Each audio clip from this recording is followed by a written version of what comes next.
Bismillahirrahmanirrahim. Assalamualaikum warahmatullahi. Bapak Ibu hadirin hadirat yang dikasihi Allah Subhanahu wa taala.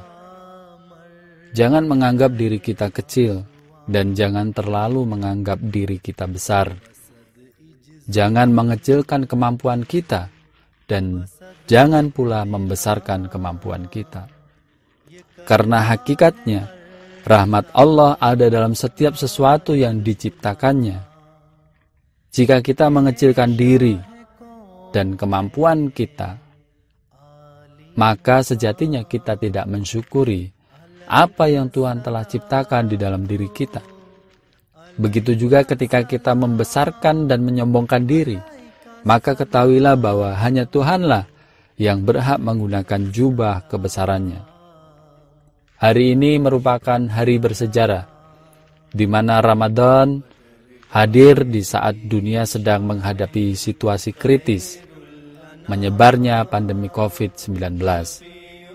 Hari ini akan dikenang oleh sejarah, di mana manusia sangat mudah sekali punah dengan serangan satu virus saja. Keadaan ini menyadarkan kita akan lemahnya pertahanan manusia. Di dalam Al-Quran, Allah Subhanahu wa Ta'ala berfirman di surat An-Nisa, yaitu surat keempat ayat 29, A'udzu billahi minasyaitonir rajim. Yuridullah ayyukhaffifa ankum wa khuliqal insanu dha'ifa. Allah hendak meringankan beban darimu karena manusia telah diciptakan dalam keadaan lemah. Alasan mengapa Tuhan telah menurunkan syariat. Hadrat Khalifatul Masih Al-Khamis ayyadahullahu ta'ala bin Nasril Aziz memberikan penjelasan yang sangat indah. Alasan mengapa Tuhan telah menurunkan syariat adalah karena manusia pada fitratnya lemah dan tidak dapat menemukan sendiri jalan-jalan untuk mencapai kesuksesan dan kemajuan rohaninya. Tuhan telah melepaskan beban itu darinya.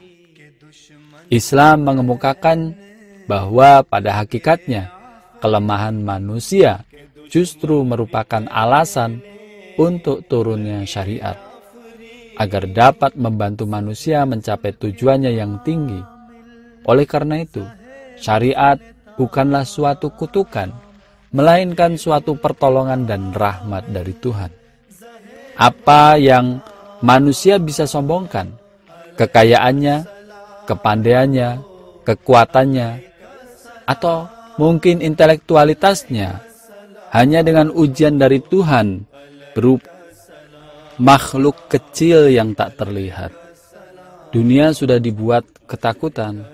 Sampai detik ini, ada hampir 3 juta orang di seluruh dunia terinfeksi virus ini. Para ilmuwan seperti sedang berlomba dengan malaikat pencabut nyawa. Kondisi ini mau tidak mau memaksa kita untuk mencari pertolongan di luar kemampuan diri. Bagi yang menuhankan kepandaiannya, kondisi ini memberi tantangan kepadanya. Bahkan banyak yang malah menemukan kesalahan dalam menyimpulkan hikmah ini. Bagi yang memiliki kekayaan, kondisi ini juga memberikannya tantangan. Seberapa dia mampu bertahan dari kondisi seperti ini, seberapa jiwa kemanusiaannya muncul dan berbakti kepada yang lain.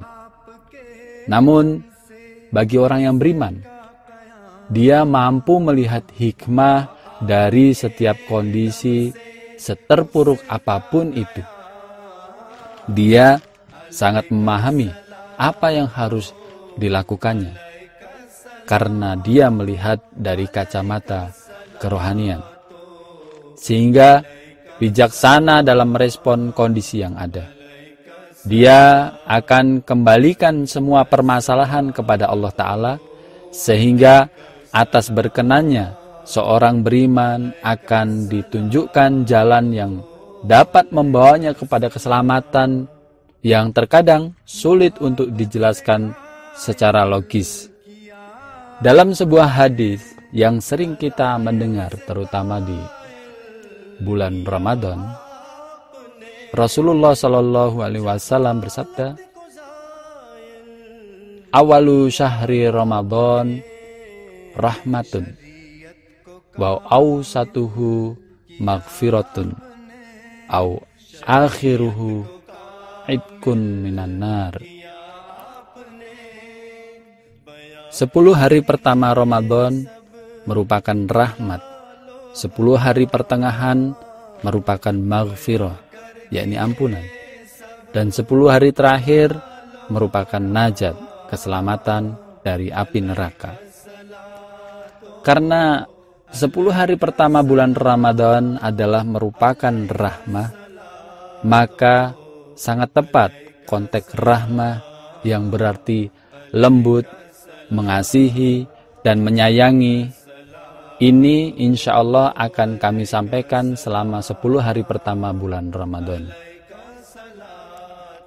Kasih sayang Allah Ta'ala harus mampu kita maknai terlebih dahulu pada saat-saat sekarang ini.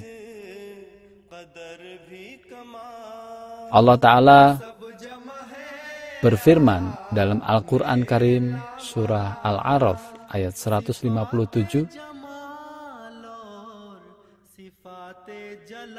yang berbunyi, waktub lana fi hadhihi dunya hasanatan wa fil akhirati inna hudana ilaik. Qala adzabi usibu bihi man asya wa rahmati wasi'at kulla syai' fasa'aktubuha lilladina yattaquna wa yu'tuna zakata walladina hum biayatina yu'minun. Yang artinya, dan tetapkanlah untuk kami kebajikan di dunia ini dan di akhirat. Sesungguhnya kami kembali bertaubat kepada Engkau. Allah berfirman, siksaku akan kutimpakan kepada siapa yang kukehendaki, dan rahmatku meliputi segala sesuatu, maka aku akan tetapkan rahmatku untuk orang-orang yang bertakwa, yang menunaikan zakat, dan orang-orang yang beriman kepada ayat-ayat kami. Di ayat ini Allah Ta'ala berfirman, bukanlah tujuanku menurunkan azab kepada para hambaku. Sebagian orang telah salah paham, menganggap mengapa manusia diciptakan jika tujuannya untuk diazab atau dihukum. Dalam hal ini, Hadrat Khalifatul Masih Al-Khamis ayyadahullahu ta'ala bin Nasril Aziz bersabda, Allah Ta'ala berfirman, tujuanku bukanlah memberi azab, namun jika layak untuk mendapatkan azabku, yakni orang yang sudah melampaui batas dalam perbuatan dosa, dan azabku ini sifatnya sementara. Tujuannya untuk perbaikan dan menyadarkan, sehingga akan tiba waktunya ketika penghuni neraka mendapatkan bagian dari luasnya rahmatku, dan azab atas mereka pun akan berakhir. Hukuman neraka pun didapatkan karena perbuatan dosanya, dan ini menjadi sarana perbaikannya. Jika diperhatikan, hukuman pun merupakan perbaikan. Masa hukuman pun dari satu sisi merupakan rahmat. Masih dalam surat Al-A'raf, Allah Ta'ala berfirman dalam ayat 57, وَلَا تُفْسِدُوا فِي الْأَرْضِ بَعْدَ إِصْلَاحِهَا وَدَعُوهُ خَوْفًا وَطَمَعًا إِنَّ رَحْمَةَ اللَّهِ قَرِيبٌ مِنَ الْمُحْسِنِينَ. Dan janganlah kamu berbuat kerusakan di bumi sesudah perbaikannya, dan berdoalah kepadanya dengan rasa takut dan penuh harap. Sesungguhnya rahmat Allah itu dekat kepada orang-orang yang berbuat kebajikan. Ungkapan itu berarti bahwa sebelum Al-Quran diturunkan, orang-orang kafir ketika itu mempunyai alasan, biar bagaimanapun lemahnya alasan itu, untuk mengikuti cara hidup yang kosong dari sifat takwa. Tetapi sekarang tatkala petunjuk yang sempurna telah sampai kepada mereka, mereka tidak diperkenankan terus-menerus berbuat kejahatan dan bergelimangan dalam dosa serta kezaliman, dan menjalani kehidupan yang tidak bertakwa tanpa menerima hukuman. Kata islah mengacu kepada kehidupan yang baik dan tertib yang terwujud dengan diturunkannya Al-Quran dan diutusnya Rasulullah Sallallahu Alaihi Wasallam. Dan muhsin di dalam ayat itu berarti orang yang berusaha keras untuk mencapai kesempurnaan dalam amal-amal baik.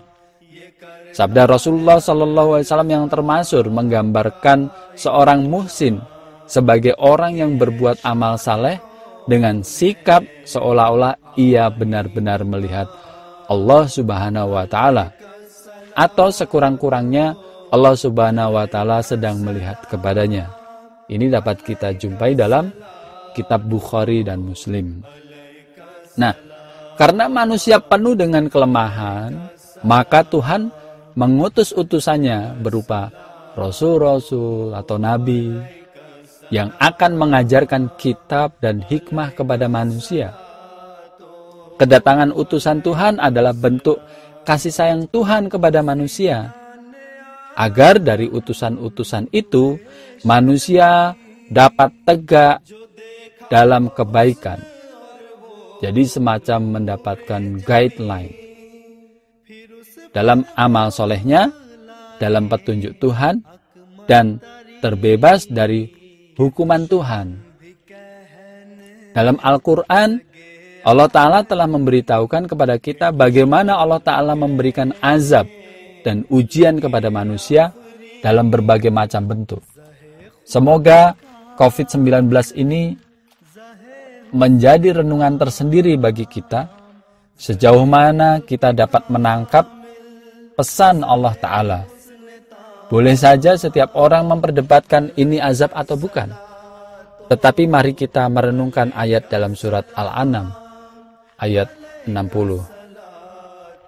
Wa indahu mafatihul ghaibi la ya'lamuha illahu wa ya'lamu ma fil barri wal bahr wa ma tasqutu min waraqatin illa ya'lamuha wala habbatin fi dhulumatil ardi wala radbi wala yabisin illa fi kitabim mubin.